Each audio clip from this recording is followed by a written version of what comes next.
Recently আমার সুযোগ হয়ে উঠেছিল বিংহ্যামটনে যাওয়ার জন্য for 3 days। So I move my whole life there for those days. Honestly সেখানে লাইফ কেমন, কিভাবে মানুষ দিন কাটায়, কিভাবে আমরা কি করেছি, কোথায় থেকেছি, সবকিছু মিলিয়ে হচ্ছে আজকের এই ভিডিওটি। আজকের ভিডিওতে মূলত আমি আপনাদের সাথে শেয়ার করবো যে আমরা এত দূরে কেন গিয়েছি, যেহেতু নিউ ইয়র্ক থেকে এটা 4 ঘন্টার দূরে। সেখানে আমরা কি খাবার দাবার করেছি, যেহেতু হালাল রেস্টুরেন্ট কম ছিল এবং ফুড অপশনস কম, এবং সর্বশেষ আমরা কি ধরনের অ্যাক্টিভিটিস করেছি, যেহেতু এটা একটা খুবই ছোট একটা শহর। তো চলেন দেরি না করে ব্লগটা শুরু করা যাক। ও বাই দ্য ওয়ে, আপনারা যদি আমার বিহাইন্ড দ্য সিনস দেখতে চান অথবা ডেইলি লাইফের সাথে আপডেটে থাকতে চান, তাহলে ডেফিনেটলি আমাকে আমার ইনস্টাগ্রামে ফলো করতে পারেন। সো আমাদের ট্রিপের স্টার্ট হয় নিউ ইয়র্ক সিটি থেকে অবভিয়াসলি, এবং যেহেতু আমরা একটা লং রোড ট্রিপ দিতে চেয়েছি তাই আমরা আমাদের নিজেদের গাড়ি নিয়ে যাই। আর নিউ ইয়র্ক সিটি থেকে বিংহ্যামটনের ডিস্টেন্স ছিল 200 মাইলের মতো, এবং ড্রাইভিং এর সময় যায় অ্যারাউন্ড 4.5 ঘন্টা থেকে 5 ঘন্টা। আর আপনারা যদি প্লেন দিয়ে যান তাহলে আরো অনেক কম সময় লাগবে, 2 ঘন্টার মধ্যে আপনারা বিংহ্যামটনে পৌঁছে যাবেন। যেহেতু আমরা একটা রোড ট্রিপ নিতে চেয়েছি এবং ফিল নিতে চেয়েছি যে আসলে এটা কেমন লাগে, তাই আমরা গাড়ি দিয়ে যাই এবং আমাদেরকে 5 ঘন্টা সময় অতিবাহিত করতে হয়। আপনাদেরকে আরো একটা জিনিস মাথায় রাখতে হবে, সেটা হচ্ছে নিউ ইয়র্ক সিটি থেকে বের হয়ে বিংহ্যামটন অবধি পৌঁছাতে আপনাদেরকে প্রায় $30 মতো টোল দিতে হবে, depending on what car are you driving. এটা যদি হাইব্রিড হয় তাহলে আপনাদেরকে $5 থেকে $6 মতো গ্যাস যাবে শুধুমাত্র, তবে সেটা যদি ফুললি গ্যাস কার হয় তাহলে $10-15 মতো যেতে পারে। আমেরিকার একটা শহর থেকে আরেকটা শহরে যেতে আপনাদেরকে শুধুমাত্র যে ফ্লাইট দিয়ে যেতে হবে অথবা গাড়ি ইউজ করতে হবে তাই কিন্তু না, এখানে ট্রেনও আছে, এবং আমেরিকার প্রায় প্রতিটা স্টেটেই কোনো না কোনোভাবে ট্রেন যায়। So that is an option too. অনেকের মনে এখন প্রশ্ন আসতে পারে যে আমরা কেন 5 ঘন্টা শুধু ওয়েস্ট করে এত দূরে যাই, যেখানে আমরা ফ্লাইট নিতে পারতাম 2 ঘন্টায় পৌঁছে যেতে পারতাম। তাদের জন্য উত্তর হচ্ছে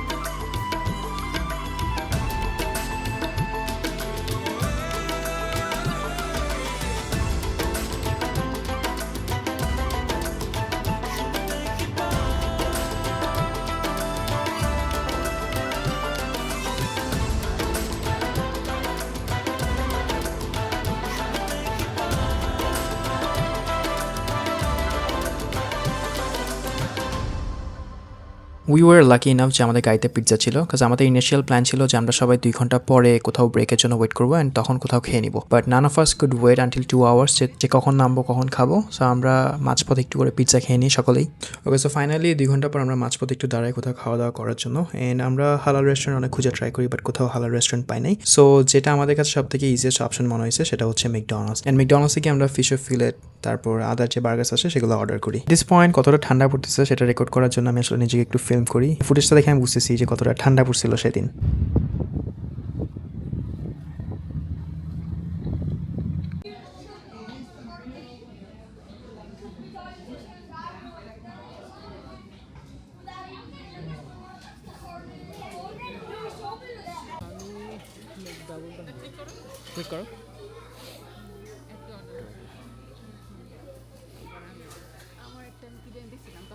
ও বাই দ্য ওয়ে, 2ভাবে কিন্তু আমেরিকার রেস্টুরেন্টগুলোতে অর্ডার করা যায়, শুধু আমেরিকা না অন্যান্য দেশের রেস্টুরেন্টে অর্ডার করা যায়। আমি প্রিটি মাচ শিওর বাংলাদেশেও সেসব রেস্টুরেন্টগুলো আছে। একটা হচ্ছে কিওস্কের মাধ্যমে, অর্থাৎ এই যে আমরা ডিসপ্লেতে অর্ডার করতেছি এটাকে কিওস্ক বলা হয়। আর একটা হচ্ছে ম্যানুয়ালি ফ্রন্ট ডেস্কে গিয়ে অর্ডার করবেন, তো একটু বেশি টাইম লাগে, তো যার কারণে আমরা কিওস্কের মাধ্যমে অর্ডার করে ফেলি।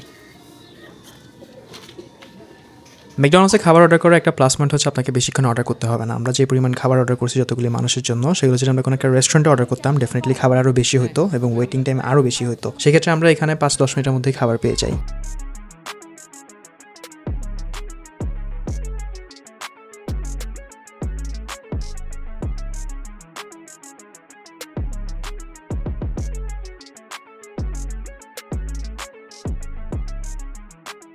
ওকে, সো ফাইনালি আমাদের খাওয়া দাওয়া শেষ এবং আমরা এখন রওনা হচ্ছে আমাদের বাকি যে 2.5 ঘন্টা ড্রাইভ করার বাকি আছে সেটা ড্রাইভ করা, এবং তারপরে হচ্ছে আমরা বিংহ্যামটনে পৌঁছাবো।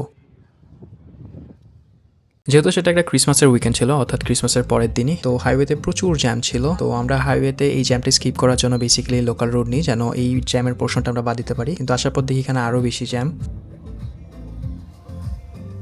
বাই দ্য ওয়ে, নিউ ইয়র্কের এই পার্টগুলিতে কিন্তু যখনই উইন্টার সিজন স্টার্ট হয় তখন থেকেই বরফ পড়া স্টার্ট হয়ে যায়। আনলাইক নিউ ইয়র্ক সিটি, যেখানে হয়তো দেখা যায় যে উইকে একদিন স্নো পড়ে, সেসব দিনে এখানে প্রতিনিয়তই বরফ পড়তে থাকে। তো যার একটা গ্লিমস আপনারা হয়তো এখন রোডে দেখেই বুঝতে পারতেছেন। সো ফাইনালি আলহামদুলিল্লাহ 5 ঘন্টার ড্রাইভের পর আমরা নিউ ইয়র্ক সিটি থেকে বের হয়ে বিংহ্যামটন সিটিতে পৌঁছাই। আপনারা এখানে যে বাসাগুলো দেখতে পাচ্ছেন এগুলো হচ্ছে সিঙ্গেল হাউস, অর্থাৎ সিঙ্গেল ফ্যামিলি হাউস। এখানে একটা মাত্র ফ্যামিলি থাকে। নিউ ইয়র্ক সিটি থেকে বের হওয়ার পর আপনারা যেখানে যান না কেন, আপস্টেট কিংবা ডাউনস্টেট, একটা ডিফারেন্ট লেভেলের ভাইবস পাবেন, যেটা অ্যাকচুয়াল আমেরিকাকে রিপ্রেজেন্ট করে। এখানে যে বাসাগুলো দেখতে পাচ্ছেন এগুলো কিন্তু সিঙ্গেল এবং ডাবল ফ্যামিলি হাউস দুইটাই, এবং এটার দামের কথা যদি আমি আপনাদেরকে বলি তাহলে $200 কিংবা $250,000 থেকে বেশি হবে না, যে বাংলাদেশি টাকায় 2 কোটি 2.5 কোটি টাকার মতো। কিন্তু সেম ধরনের বাসাটা যদি আপনি নিউ ইয়র্ক সিটিতে চান তাহলে $1.5 মিলিয়ন উপর আপনাকে পে করতে হবে। আর যদি বাসা না কিনে আপনার এখানে থাকতে চান, অর্থাৎ ধরেন আপনি এখানে রেসিডেন্ট এবং এইসব বাসাগুলো আপনি রেন্ট নিয়েছেন থাকতে চান, তাহলে আপনাকে সর্বোচ্চ আমি আশা করি $15 বেশি ভাড়া দিতে হবে না পুরো বাসাটার জন্য। যেখানে আমরা নিউ ইয়র্কে থাকি প্রায় $3,100 রেন্ট দিয়ে, তাও শুধুমাত্র 2টা ফ্লোরের জন্য। আপনারা চিন্তা করে দেখতে পারেন তাহলে জীবনযাত্রার কতটা ডিফারেন্স। ওকে, সো ফাইনালি 5 ঘন্টা ড্রাইভিং এর পর এবং আধা ঘন্টা বিরতি নেওয়ার পর আমরা এসে গন্তব্যে পৌঁছাই। অনেকে হয়তো এখন ভাবতে পারেন যে এখন অনেক রাত হয়ে গেছে, অর্থাৎ 8-9টা বাজে, বাট ডেফিনেটলি না, এখন শুধুমাত্র 4টা কি 4:30 বাজবে। ইউএসএ তো এখন দিন ছোট হয়ে যাওয়ার পরে 4টা বাজে এমন অন্ধকার নামে যে আপনার থেকে মনে হবে এখন রাতের 2টা-3টা বাজতেছে। দেখতে কিছুটা অদ্ভুত হলো, আমেরিকার মোস্ট অফ দ্য টাউনের বাসাগুলো কিন্তু এরকম দূরে দূরেই, অর্থাৎ একটা বাসা থেকে একটা বাসার ডিস্টেন্স কিন্তু এরকম পায়ে হেঁটে গেলেও 2-3 মিনিটের মতো সময় লাগার মতো। আসলে প্রসেস করা ট্রাই করছিলাম যে এখানে যে ঠান্ডা বাতাসগুলো আছে সেগুলো আমরা কিভাবে নিব, বিকজ নিউ ইয়র্কে অনেক মানুষ ঠান্ডা তুলনামূলকভাবে তেমন একটা ফিল করা যায় না যদি না আপনি এরকম নর্মালি ড্রেস পরে থাকেন। বাই দ্য ওয়ে, এখন শুধুমাত্র সন্ধ্যা 6টা বাজে এবং রাস্তায় কোনো মানুষই নাই, আর এটা হচ্ছে বিংহ্যামটন সিটি অর্থাৎ মেইন টাউন। সো আপনারা যারা এইসব সিটিতে মুভ হওয়ার চেষ্টা করতেছেন তারা এই জিনিসটা মাথায় রাখবেন যে নিউ ইয়র্ক বা অন্যান্য ভালো ভালো স্টেটের মধ্যে এটা কিন্তু তেমন একটা ক্রাউডেড না। So right now let's talk about আমরা আসলে কোথায় ছিলাম। সো আমরা হচ্ছে একটা এয়ারবিএনবি বুক করি 2 নাইট 3 ডেজ এর জন্য, এবং এর জন্য আমাদেরকে প্রায় $256 এর মতো পে করতে হয়েছে। এয়ারবিএনবি হলো সম্পূর্ণ বাসাটাই আমাদের নিজেদের থাকবে, অর্থাৎ যতদিনের জন্য আমরা ভাড়া নিব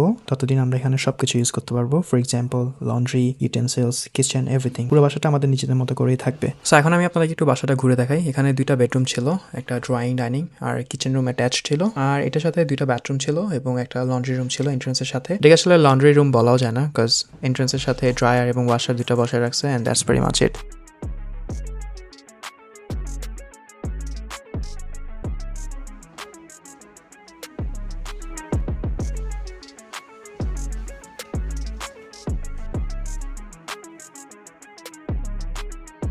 সো সেই রাতে আমাদের মেইন কনসার্ন ছিল আমরা আসলে রাতের বেলা কী খাবো, যেহেতু আমরা 5 ঘন্টা ড্রাইভ করে আসছি এবং সকালে গাড়ির মধ্যে ছিলাম। সো আমাদের কুক করার মতো এনার্জি ছিল না। সো দেন আমরা যাই হচ্ছে ওয়ালমার্টে কিছু কুইক খাবার নেওয়ার জন্য, যেটা আমরা ওভেন বা ইজিলি কুক করে খেয়ে ফেলতে পারবো। আমার কাছে একটা জিনিস খুবই উইয়ার্ড লাগতেছে এবং কনফিউজিং লাগতেছে, সেটা হচ্ছে এখন শুধুমাত্র রাতের 8:30 কি 9টা বাজবে এবং সেই সময় রাস্তাঘাট একদম খালি। তবে এটা হতে পারে যে উইকেন্ড থাকার কারণে হয়তো ততটা মানুষ ছিল না।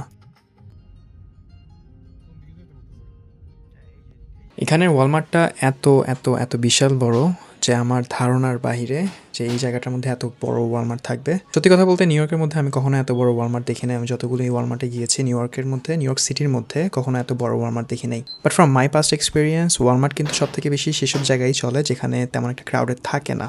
সো দেখা যায় যে কোনো একটা টাউন বা সিটির মানুষ সবাই এসে এইসব জায়গায় বাজার করে, এবং সেই সুবিধার্থে এখানে ওয়ালমার্টগুলি সিটির তুলনায় অনেক বেশি বড় হয়ে থাকে। এখানে ওয়ালমার্টই শুধু বড় না, এখানে শপিং করার জন্য যে কার্টগুলি রাখা হয় সেগুলোও কিন্তু খুবই স্মুথ। নিউ ইয়র্ক সিটির ওয়ালমার্টে আমি যদি এগুলোকে ঠেলেও নিয়ে যাই তাও এত দূরে এত স্মুথলি যাওয়া সম্ভব না। Honestly, I don't have any destination right now, like no stops. I'm just walking around, exploring, because everyone over there is exploring too. So আমি দেখতেছি আসলে কি কি আছে। Honestly, নিউ ইয়র্ক থেকে এটা অনেক বেশি বড়, like to be very honest, অনেক অনেক বেশি বড়। I don't know, that's over there is the end. I don't know কতটুকু বুঝে যাচ্ছে ভিডিওতে, and all the way over there হচ্ছে একটা ইনসাইড। সো হিয়া এখন আমার একটা স্টপ হইতেছে যে আমি কিছু ফুড নিব। সো আমি ফুডের সেকশন যেতেছি। আমি জাস্ট মিটের সাইনটা দেখছি, দেখে আমি ভাবতেছি যে ওইদিকে হয়তো খাবার টাবার সব কিছু পাওয়া যাবে। তো রাইট না আমি আছি ফ্রোজেন মিটস, ফ্রোজেন স্ন্যাক্সের আইলের মধ্যে। অ্যান্ড এয়ারবিএনবি বা এরকম কোনো ট্রিপের মধ্যে আসলে জিনিসটা সব থেকে বেশি প্রবলেম করে সেটা হচ্ছে এরকম খাবারগুলি কিনতে ইচ্ছা করে। লাইক এইসব খাবারের পোস্টারগুলি দেখলে মনে হয় যে ও আচ্ছা এগুলো কুইক, এগুলো বানাই, এগুলো কিনি। তো আমার থেকে এটাও দেখে কিনতে ইচ্ছা করতেছে। খুবই দাম কম, লাইক $4 অনলি। সো লাইক ইচ্ছা করে আর কি এগুলো বারবার কিনতে। এখন আমি নিজেকে হোল্ড করে রাখছি। বেস্ট যে জিনিসটা সেটা হচ্ছে আমি কিনা ট্রাই করব। এই সাইডেও আছে, এই সাইডে মেনলি হচ্ছে আপনার পিৎজা, বার্গার, যেগুলো মানে লাইক বাঙালিরা রাতের বেলা খায় না, বিকজ রাতে বাঙালিরা শুধুমাত্র অনেস্টলি আমি নিজেও চাই হচ্ছে রাইস নেওয়ার জন্য আর কি। সো আমি rice type like with rice কিছু আছে ওইটা খুঁজতেছি, কিছু পাইতেছি না। ভেজিটেবলের হচ্ছে অনেক বেশি। I got these two for my dinner and I'm kind of confused between picking up this one, this beef flavor, and then this one, this is shrimp. So I don't know which one to pick yet. It was 47 cents. So আমরা like এই প্রথম আমি নিচে থেকে American breakfast try করার জন্য beacon কাটের এগুলো নিতে চাইতেছি, বাট এখানে সবগুলি হইতেছে আপনার pork pork pork pork pork everything. I'm trying to get is pork except for this one যেটা আমি বিফ পাইছি, যেটা আমার হাতে আছে। সো বাট হালাল না, এটা হচ্ছে problem. Product of the USA হালাল না, এটা হচ্ছে প্রবলেম। আমি হালাল খুঁজতেছি, আই ডোন্ট নো এই ওয়ালমার্টে আমি হালাল পাবো কিনা।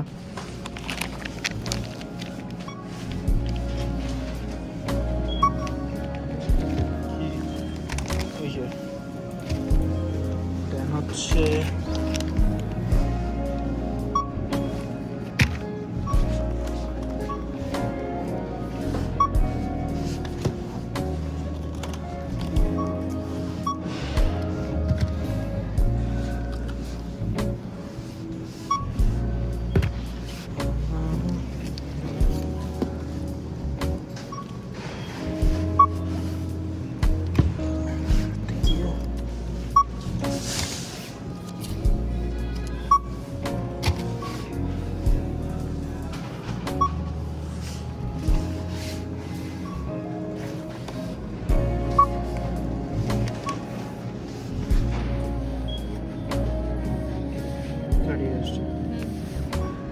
ওকে, সো আমাদের বাজার করা শেষ এবং আমরা যাচ্ছি বাসায়। খুবই লাইট ধরনের খাবার নিয়েছি, যেগুলো আমাদেরকে স্টোভেও কুক করতে হবে না, ওভেনে দিয়ে দিলে গরম হয়ে যাবে অ্যান্ড উই ক্যান ইট ইট। আজকে তেমন একটা আমরা কিছু করতে পারি না অ্যাক্টিভিটিস, বিকজ অনেক রাত হয়ে গেছে। অনেক রাত না অ্যাকচুয়ালি, লাইক অন্ধকার বেশি হয়ে গেছে এবং তেমন একটা মানুষ আমরা বাইরে দেখতেছি না। আমাদের থেকে মনে হয় না তেমন একটা কিছু করার জন্য আউটসাইডে কিছু কোনো অ্যাক্টিভিটিস বা কোনো কিছু ওপেন থাকবে। বাই দ্য ওয়ে, আমি যে বাঙালি সেটা পরিচয় তো আপনাদেরকে দিতেই হবে। সো আমি এখানে এসে সবার আগে যে কাজটা করি সেটা হচ্ছে আমার ধোয়া কাপড়গুলো আমি আবার ধুয়ে ফেলি। আমি যেগুলোর জন্য পে করছি সেগুলো আমি ইউজ করতে চাই। জাস্ট কিডিং গাইস, আমি যেসব কাপড়গুলি নিয়ে আসছি সেগুলো আমার ধোয়া ছিল না। আমি জানি যে এয়ারবিএনবিতে লন্ড্রি থাকবে, সো আমি আমার আধোয়া কাপড় চোপড়গুলো নিয়ে চলে আসি, তাই এখানে সে ধুয়ে ফেলি। আজকে যেহেতু ডে ফার্স্ট ছিল এবং আমরা তেমন কোনো একটা অ্যাক্টিভিটিস করতেও পারি নাই, সো আমাকে জামা কাপড়গুলি পরতে হয় নাই, অ্যান্ড লাকিলি আজকে আমি লন্ড্রি করে ফেলতে পেরেছি।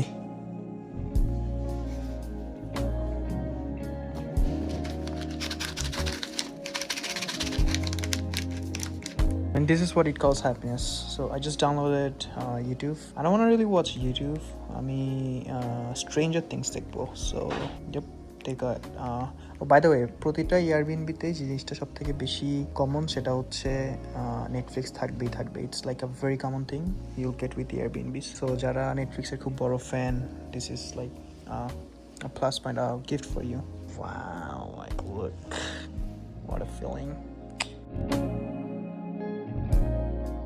তো আজকে হচ্ছে আমাদের ডে 2 এয়ারবিএনবিতে। আমরা এখানে আসছি 2 নাইটস 3 ডেজের জন্য, আর আজকে হচ্ছে আমাদের সেকেন্ড ডে চলতেছে। তো আমাদের কাছে কালকে একদিন সময় থাকবে আশেপাশের এরিয়াটা এক্সপ্লোর করার জন্য। আপনারা হয়তো ওয়েদার সম্পর্কে অবগত আছেন, আমি আপনাদেরকে মাত্রই ওয়েদারটা দেখাইছি। সো এই ওয়েদারে আসলে কতটুকু ঘোরাঘুরি করা যাবে আই এম নট শিওর। গতকালকে রাতে আমি অনেক বেশি চ্যাট জিপিটিতে রিসার্চ করতেছিলাম যে আসলে কোথায় কোথায় যাওয়া যাবে, কোথায় কোথায় যাওয়া উচিত। Most of them were like very similar to New York City, like park, amusement parks, then হচ্ছে যেগুলোতে পিকনিক করতে যায়, ট্র্যাম যেটা থাকে, I don't know if I am like pronouncing it right or wrong, ট্র্যামে ওঠার জন্য, দেন স্কেটিং করার জন্য, তারপর আউটডোর কোনো অ্যাক্টিভিটিস থাকলে লাইক স্নো নিয়ে কোনো কিছু যদি থাকে সেগুলো করার জন্য। আর আরও একটা মেইন রিজন হচ্ছে ডেফিনেটলি বাঙালি ফুড ট্রাই করার জন্য, রেস্টুরেন্টস কেমন, এইভাবে এখানে বাঙালিরা কিভাবে থাকে। আর এই রুমটাতে ছিলাম হচ্ছে আমি গতকালকে।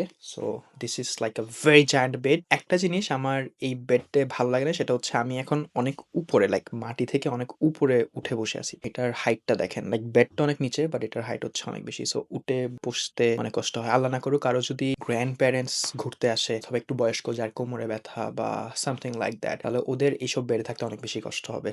তো ফাইনালি আমরা নাস্তা টাস্তা করে সকালবেলা বের হই দেখার জন্য যে এখানে আসলে নেইবারহুডগুলি কেমন, মানুষ কীভাবে তাদের জীবন জীবিকা নির্বাহ করে। অনেস্টলি আমরা তেমন কোনো রাস্তাঘাটে মানুষ দেখিই নাই। আই থিঙ্ক মানুষ এখানে পয়েন্ট A to B তে যাওয়ার জন্য অলওয়েজ নিজেদের গাড়ি বা ট্রান্সপোর্টেশনের উপর ডিপেন্ডেন্ট থাকে। তেমন একটা পাবলিক ট্রান্সপোর্টেশন আমরা দেখি নাই। আপনারা এখানে দেখতে পাচ্ছেন কতটা নির্জন এইসব নেইবারহুডগুলো। তো এইভাবে ঘোরাঘুরি করার পর আমাদের মাথায় হঠাৎ করে আইডিয়া আসলো যে আমরা একটা মুভি দেখতে যাব। আর সে সময় অ্যানাকন্ডা যে মুভিটা ছিল সেটা একদম রিসেন্ট রিলিজ হয়েছে। তো আমরা সবাই ডিসাইড করি যে অ্যানাকন্ডা মুভিটা দেখতে যাব, তার আগে আমরা বাইরে কোথাও খেয়ে নিব। বাই দ্য ওয়ে, একটা কথা আপনাদেরকে বলতে চাই, সেটা হচ্ছে এই উইন্টার টাইমটাতে বা স্প্রিংয়ের টাইমগুলোতেও কিন্তু বিংহ্যামটনের সব থেকে নর্মাল যে ওয়েদার তাও কিন্তু এরকম স্নোফলের মতোই থাকে। হয়তো সকালে 2-1 ঘন্টার জন্য রোদ উঠে, but most of the time আমরা যতদিন ছিলাম সবসময় এরকম স্নো, ঠান্ডা, ক্লাউডি ওয়েদারই দেখেছি। যদিও আমরা বিংহ্যাম্পটন সিটির মধ্যেই ছিলাম, জায়গাটার নাম ছিল এন্ডিকট, তবে আমাদেরকে যে জায়গাটার মধ্যে যেতে হবে সেটা হচ্ছে বিংহ্যাম্পটন ডাউন টাউন। ইউএসের প্রতিটা স্টেটের প্রতিটা সিটির মধ্যে একটা একটা ডাউন টাউন থাকবেই, আর সেই ডাউন টাউনকে ঘিরে কিন্তু যত ধরনের আপনার মুভি থিয়েটার, খাওয়া দাওয়া, থিম পার্ক সব কিছু গড়ে ওঠে। সো এখন আমাদেরকে সেই ডাউন টাউনে যেতে হবে এবং এটা ড্রাইভ প্রায় 10 থেকে 12 মিনিটের মতো ছিল। আচ্ছা, আমি যদি আপনাদেরকে বিংহ্যাম্পটনের অবস্থানটা একটু বর্ণনা দিই, তাহলে এটা কিন্তু আশেপাশে সবগুলি হচ্ছে পাহাড়ের মাঝখানেই বিংহ্যাম্পটন ইউনিভার্সিটিকে প্রথম ঘিরেই এই বিংহ্যাম্পটন সিটিটা গড়ে উঠেছে এবং পরবর্তীতে তার আশেপাশে যেমন জনসন সিটি, এন্ডিকট এইসব সিটিগুলো গড়ে উঠেছে। তো এক কথায় বলা যায় যে বিংহ্যাম্পটনের চারপাশেই কিন্তু পাহাড়। এখন যেটা আপনারা স্নোফলের কারণে দেখতে পাচ্ছেন না, ডিউরিং সামার কিংবা ফলের টাইমে কিন্তু এগুলা আশা করি অনেক বেশি সুন্দর লাগবে, কারণ সবকিছু একদম সবুজ হয়ে থাকবে।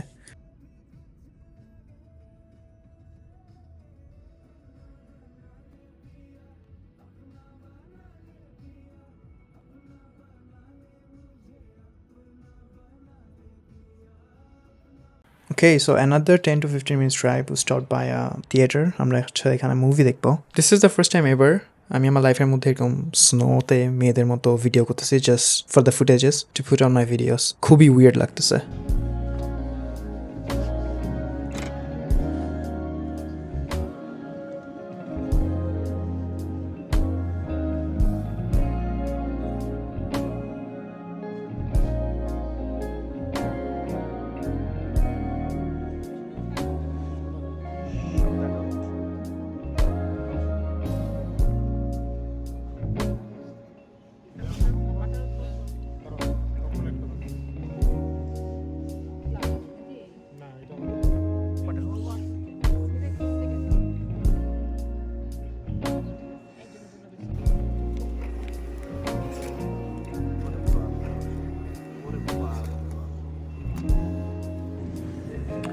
বাহিরে অনেক বেশি তুষারপাত হইতেছে, ক্যামেরাতে বোঝা যাইতেছে না। আমরা 5:10 হচ্ছে আমাদের ফিল্ম, সো এখন 15 আর এখন দিয়ে 25 মিনিটস আছে, আর আমরা হচ্ছে এখানে কখনো দিয়ে বসে আছি। ক্রিসমাস শেষ হয়েছে, 5 দিন হয়ে গেছে। এখন এখানে গাছটা সাজানো, which looks actually good, like okay, এত বেশি আহামরিও না। আমার থেকে জিনিসটা বেশি ভালো লাগছে সেটা হচ্ছে দ্য লুক, লাইক ভিউটা এত সুন্দর। ও বাই দ্য ওয়ে, আমি আপনাদেরকে দেখা এখানে কী কী মুভি আপাতত চলতেছে। সো এই যে আর এই মুভিটার কোনো পোস্টার দেওয়া নাই কেন, বাট এটা হচ্ছে একটা Bollywood movie, Dhurandhar, based on true story. তো এটাও চলতেছে। নেক্সট শো টাইম হচ্ছে 7:30, এখন আসতেছে 5:15 বাকি। কানাগন্ডা দেখবো নেক্সট, যেটা 5:10। অ্যাভেটার আছে, জুটোপিয়া 2, এগুলো আমরা দেখি না, বাচ্চাদের মুভি। দ্য হাউসমেড নামের একটা মুভি ছিল, trying to see where is it.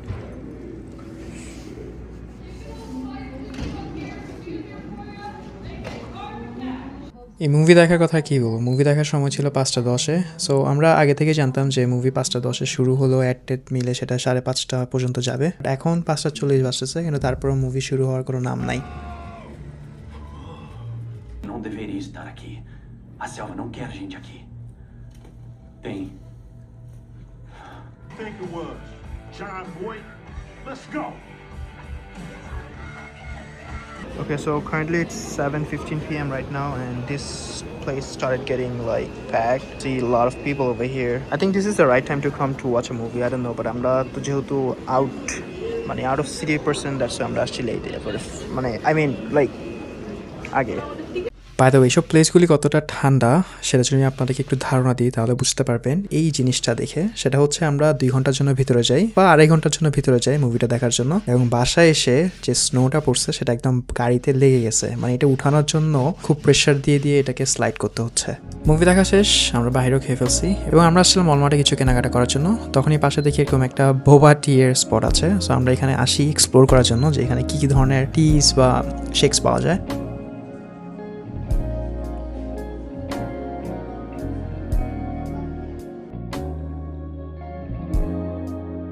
So এটা হচ্ছে আমাদের রুম, যেখানে আমি ঘুমিয়েছিলাম গতকালকে, আর আজকে হচ্ছে আমাদের লাস্ট ডে। সো এটা ছিল আমাদের ক্লোজেট, এটা খুবই বড় একটা closet, like all the way from there to here. So যেটা এখন করতে হবে সেটা হচ্ছে আমাদের আজকে লাস্ট ডে, সো আমরা কিছুক্ষণ পরেই চেক আউট করবো। তো আমি জাস্ট আমার বেডেটা গুছাই ফেলছি। আনলাইক হোটেল, এয়ারবিএনবি ব্যাপারটা হচ্ছে যে আপনাকে you have to leave it as it was, like আপনি যেভাবে আসছেন এখানে, বাসাটা যেভাবে ছিল ঠিক সেভাবে হচ্ছে আপনাকে বাসাটাকে গুছাই দিয়ে যেতে হবে। সো আমি এখানে হচ্ছে আমার যতগুলো জামা কাপড় নিয়ে আসছি সবগুলো আবার গুছাই দিচ্ছি। সো এখন আমাকে এগুলো সব গুছাতে হবে, দেন আমি বাকি রুমগুলো যে গুছাবো সেগুলো আপনাদেরকে দেখাবো। ওকে, সো ফাইনালি আমরা চেক আউট করে ফেলি এবং আজকে আমরা হচ্ছে নিউ ইয়র্ক সিটিতে ব্যাক যাব। আমরা এখন দুপুর 3টা বাজতেছে, যদিও নিয়ম হচ্ছে এয়ারবিএনবিতে সকাল 11টা বাজে চেক আউট করতে হয়। এটা আমাদের হোস্ট খুবই ভালো ছিল, তো সে আমাদেরকে অ্যালাউ করছে 3টা পর্যন্ত থাকতে। আর এই বাড়তি সময়টা থাকার পিছনে রিজন ছিল আমরা যেন যাওয়ার পথে ট্রাফিক অ্যাভয়েড করতে পারি, বিকজ নিউ ইয়র্ক সিটিতে যখন ঢুকবো তখন যদি ওয়ার্কিং টাইম থাকে, ফর এক্সাম্পল 5টা অথবা 6টা বাজে, তাহলে আমাদেরকে অনেক বেশি ট্রাফিক হিট করে ঢুকতে হবে। আর দেখা যাবে যে নিউ ইয়র্ক সিটিতে ঢুকতে গিয়ে আমাদের 2-2.5 ঘন্টা শেষ হয়ে যাবে, যেখানে পুরো জার্নিটাতে আমাদের 4-5 ঘন্টার মতো সময় লাগবে।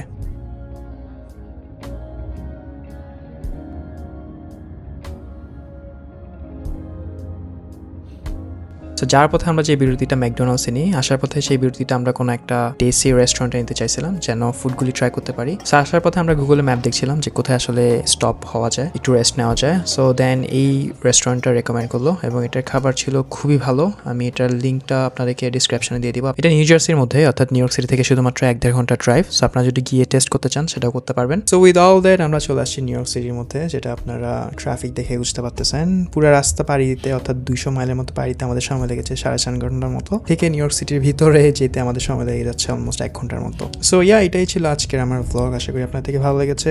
আপনার যদি এনজয় করে থাকেন, please subscribe to my channel and leave a comment below.